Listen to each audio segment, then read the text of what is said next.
My name is Deepraj Mukherjee. I come from West Bengal.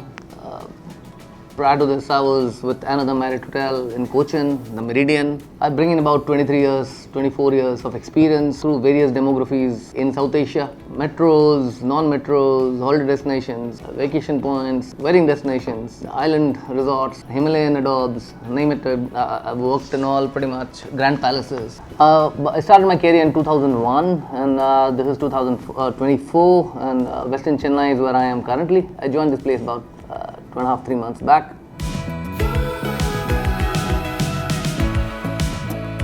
Lovely hotel, 215 rooms, pretty decently spaced in terms of the room inventory, in terms of the banqueting available spaces, in terms of lovely restaurants and bar spaces, a beautiful positioned Madras kitchen company which serves amazing fusion cuisine, very well liked by the local market, a brilliant 24/7 coffee shop called the Seasonal Taste, a fantastic by the pool a la carte restaurant called the Sunset Grill with panoramic views of the Chennai skyline, fantastic bar called the Willows, pretty well brought up with the cricket fanfare, serving till wee hours of the morning, very well liked by the local clientele in Velachery and in Chennai.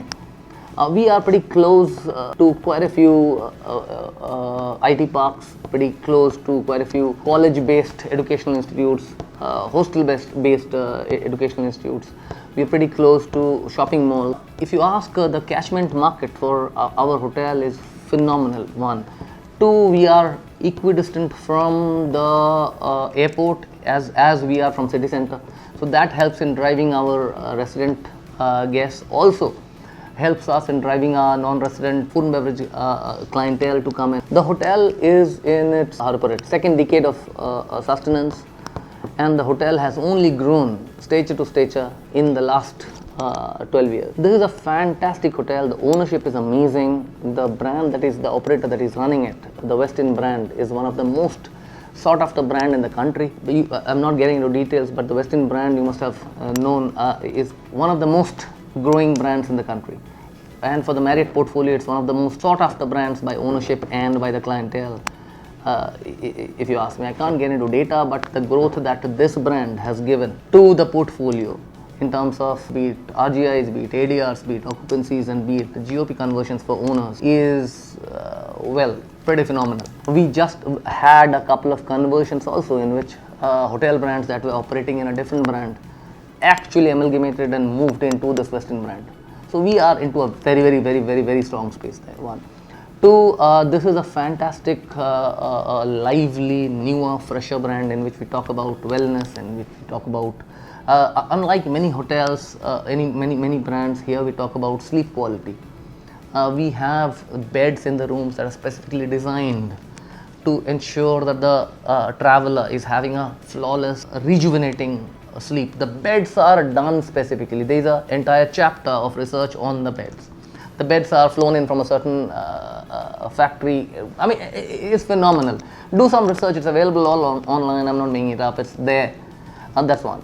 Eat Well program. I mean, there are 6 pillars of the Westin brand. Eat Well is another pillar in which we talk about what are you getting into your body in terms of what you're eating, dining, exercising. Phenomenal, the amount of material that's there. Then you talk about exercising. In Westin, we talk about, in this hotel, unlike many, we have a yoga going on, a naturopathy doctor available for our resident guests. We have a fantastic wellness center.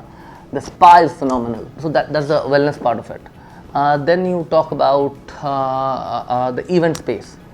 We have 2 lovely halls and plenty of breakaway rooms all across. That's one. But you also, in addition to that, we also cater to Shadi by Marriott and other Marriott initiatives in which we help our clients from point A to point B, the entire journey of planning to ensuring a successful function, be it a social event, be it a wedding, be it a conference. As we speak, you see a conference happening with a certain big conglomerate. Challenges are something that make you think through, make you strive, put your best foot forward, get ideas from every stakeholder available. I'll give you a small little example. When COVID came, we were pretty much down in the drains, almost the entire hospitality business. We came out and we came out stronger. The rates that we commanded, the revenues that we did were phenomenal, never achieved in the history of hotels, step one. Now, for last 2 years, we have really reaped on the upsurge post-COVID. Now things are stabilizing a little bit. Now, how do we ensure that we keep the momentum on? One. Two, talent availability in the market was a challenge post-COVID. How do we keep getting talent? How do we keep training people and keep them engaged? Two.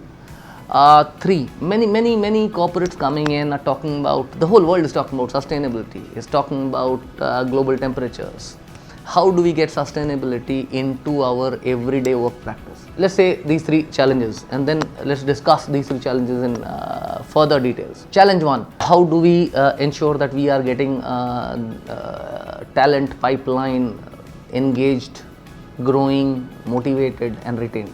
Marriott is growing in a phenomenal pace, and we are requiring manning coming in pretty much at various parts of the country and the world.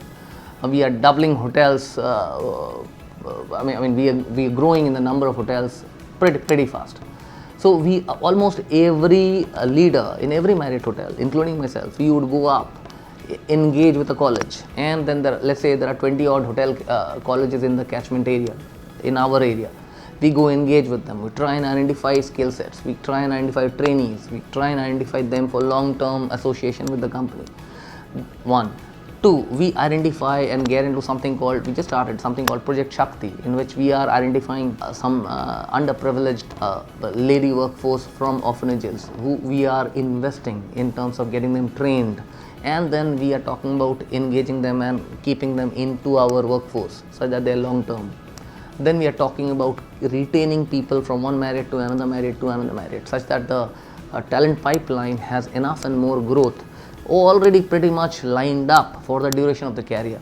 So this entire thing, while all this is happening, we are also training them in-house.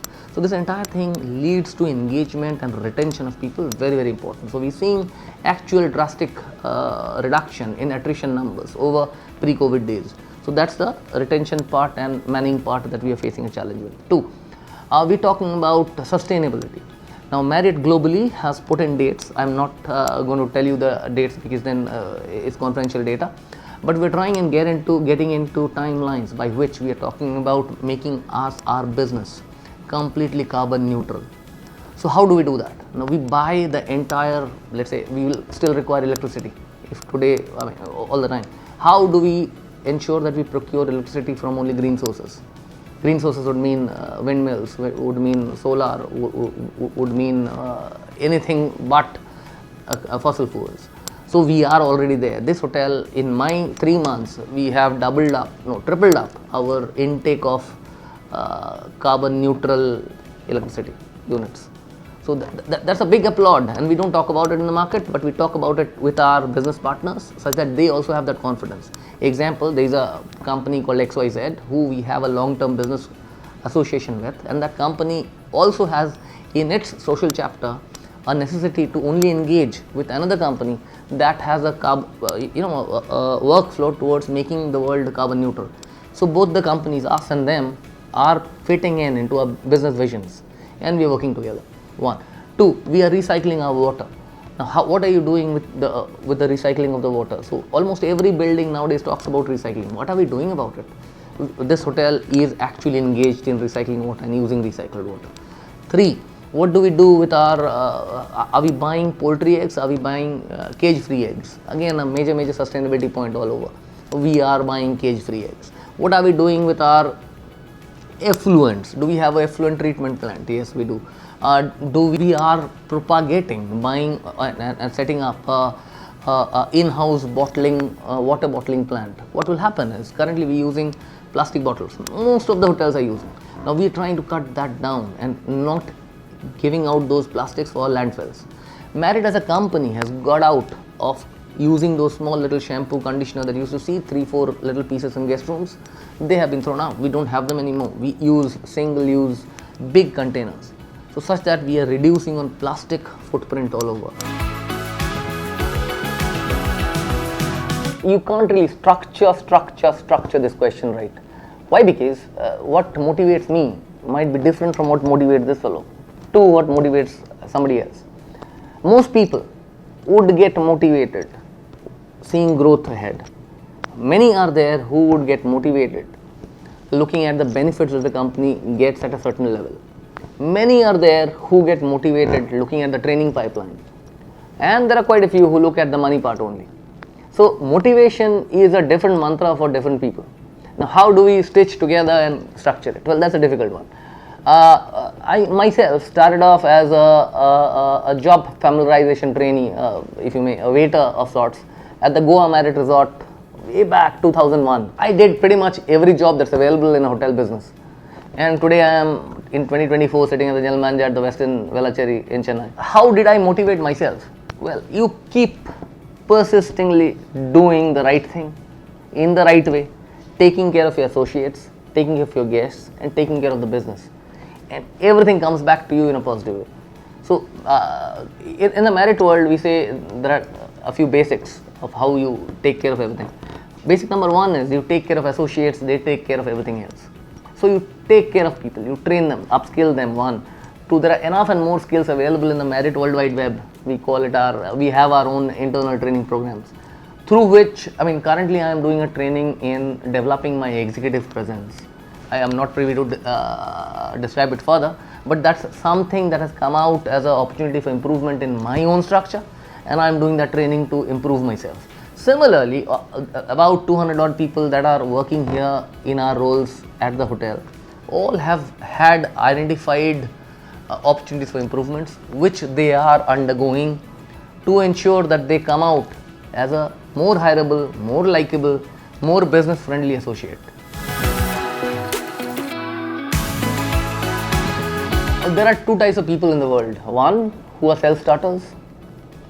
I know so many of us who would get up in the morning, do a 15-minute yoga, a half an hour run, have XYZ in terms of what they're eating, what they're drinking, this kind of water, that kind of tea, and they continue. These are the self-starters. And then there are people who have to be nudged, engaged, told the benefits of life, of doing things the right way as they are propagated. So Westin as a brand has so many tools available, and the way we market it, we talk to our clients in terms of things available at the hotel for them to sleep well, run well, exercise well, and take care of their well-being in an entire sphere of things that most people would actually give in and come and try, and that is where they get hooked on for life. So basically, I have seen people who have stayed in this hotel. I have been here for 3 months, but I've seen, we started yoga classes about 3 months back.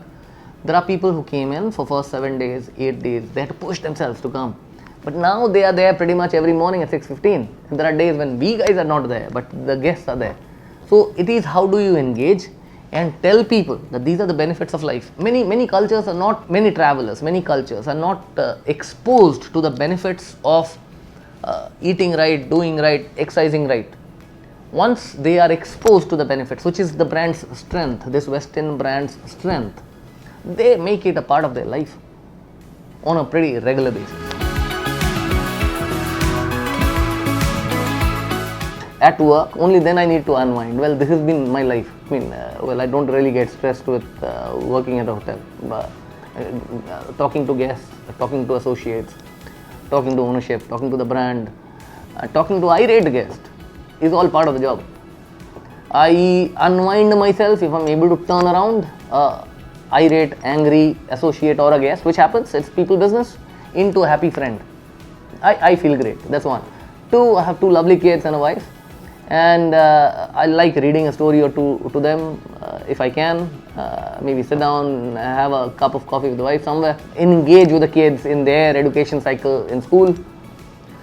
So these are my ways of unwinding. I would want to play golf but haven't played it yet. So yeah, that's another agenda in my personal life in times to come. That's a good question. When we were starting our careers about 25 years back, there weren't many hotels. Travel wasn't really picking up. We didn't even know 5-star hotels would actually be deterrences, as in we would not know if Entering a 5-star hotel was okay. It was perceived to be expensive.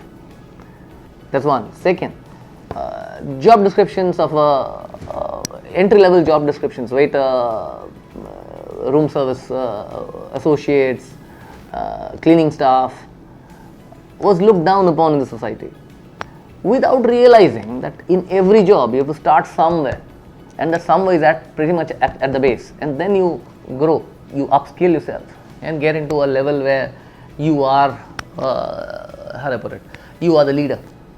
So that mindset, I think, has changed. It's no more there, that hindrance is gone. That's one. Two, this is one of those very few industries in which without a PhD or a really fancy degree, you can reach the pinnacle of success. I started my career about 25 years back. The first general manager that I had, I can name him, Mr. Philip Spencer. He was a housekeeping associate to start his career off. I told you this general manager sitting here started off as a waiter. And there are plenty of such people who are at the pinnacle of hoteliering in different levels, different brands, different companies, who started off real meager and low. And with limited 3 or 4 year of exposure in college and persistence, passion, attitude, and constant endeavor towards improving oneself, has actually delivered to be great leaders. I would not name them. I don't have permission to name people, but almost every hotel leader that I know started off and had humble beginnings. So it's a fantastic industry to be in. Then the number of hotels that are growing. Giving an example, Marriott started in this country in 2001. The first hotel was Goa Marriott, a resort. I'm not sure exact numbers, but still I'm trying to get there. First 50 hotels, from that one hotel, it took Marriott about 10 years. From those 50 hotels to 100 hotels, it took Marriott less than 5-7 years. And to reach 150 hotel, it took even lesser. And the way the entire industry is growing, we see the total number doubling up in next 5 years. So the scope for growth, for employment, for reaching that pinnacle that we just discussed is humongous. So for all new kids and new associates and new future leaders, step up. This is your time. And if you are getting into the bandwagon now, on the train now, there is no stopping. It took me 15 years to become a general manager, pretty much, thereabouts. 13 years to become a hotel leader. For you guys, it will be 5 years, 7 years, because the way the industry is growing. You are in the right time in that growth cycle. So all the best for your future. Thank you.